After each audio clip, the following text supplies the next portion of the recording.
ওয়াকফ সংশোধনী আইন বাতিলের দাবিতে বিক্ষোভ 14 নম্বর জাতীয় সড়ক অবরোধ বিক্ষোভকারীদের, যে কারণে বীরভূমের নলহাটিতে জাতীয় সড়ক অবরুদ্ধ হয়ে যান চলাচল ব্যাহত।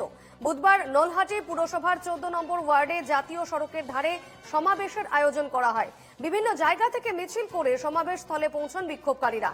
শুধু সমাবেশ করে ওয়াকফ সংশোধনী আইনের বিরোধিতা করার কর্মসূচি থাকলেও বিক্ষোভকারীদের একাংশ জাতীয় সড়কে নেমে পড়েন এবং বিক্ষোভ দেখাতে শুরু করেন।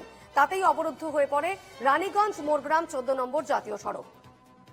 এর ফলে ব্যাহত হয় যান চলাচল। তবে পুলিশ ঘটনাস্থলে পৌঁছে বিক্ষোভকারীদের সরানোর চেষ্টা করে।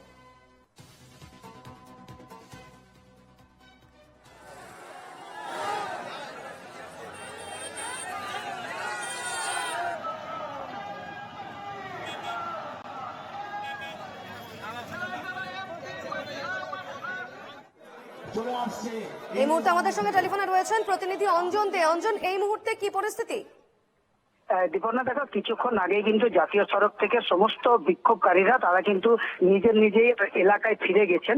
আমরা যেটি দেখলাম যে বীরভূমের নলহাটি থানার পুলিশ এবং নলহাটির যিনি বিধায়ক রয়েছেন রাজেন্দ্র প্রসাদ সিং, তিনি বিক্ষোভকারীদের বুঝিয়ে সুঝিয়ে তাদেরকে আবেদন করে আপাতত জাতীয় সড়ক অবরোধ যেটা হয়েছিল সেটা কিন্তু পরিষ্কার করে দেওয়া হয়েছে। জাতীয় সড়কে এই মুহূর্তে যান চলাচল চলছে। দেখো, নলহাটি শহর এলাকা জুড়ে এবং নলহাটি পার্শ্ববর্তী এলাকা থেকে প্রচুর মানুষ আজকে কিন্তু তারা নলহাটি 14 নম্বর ওয়ার্ডের যে জাতীয় সড়কের ধারে সেখানে একটি সমাবেশ ছিল ওয়াকফ আইন বাতিল করতে হবে এই দাবিতে।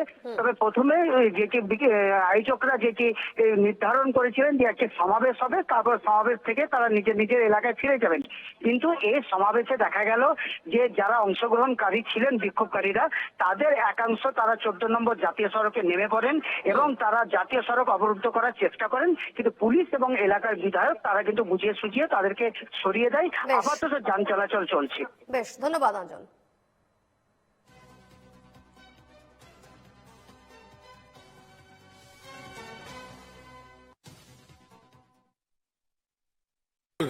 আমরা ওয়াকফ বিল মানছি না, মানব না। ধর্ম নির্বিশেষে সর্বজাতি সবাই মিলে আমরা ওয়াকফ বোর্ড বিলের বিরোধিতা, আমরা কেন্দ্রের আইন মানছি না, মানব না। আমাদের নলহাটিতে আজকে যে ওয়াকফ বিল বিরুদ্ধে যে সমাবেশ হলো খুব শান্তিপূর্ণ হলো। এখানে ধর্ম নিরপেক্ষ হিন্দু, মুসলিম, শিখ, ইসাই সর্বধর্মের লোক এসেছিল। আমরা তাদেরকে আমাদের মুসলিম সম্প্রদায় থেকে তাদেরকে আমরা আহ্বান জানিয়েছিলাম। ওনারা এসেছিল, ওনাদের কাছে আমরা চিরকৃতজ্ঞ। মুসলিমের কোনো যদি অসুবিধা হয় আমার হিন্দু ভাই সাপোর্ট করবে, হিন্দু ভাইয়ের কোনো অসুবিধা হলে আমরা মুসলিম সাপোর্ট করবো। আমরা শান্তি প্রিয়র জন্য এসেছি। আমরা যেটা আমাদের আবেদন সেটা আমরা সুস্থভাবে পেলে এটাই আমাদের শান্তি। তাছাড়া আমরা যা আছি সবাই। আপনার নাম?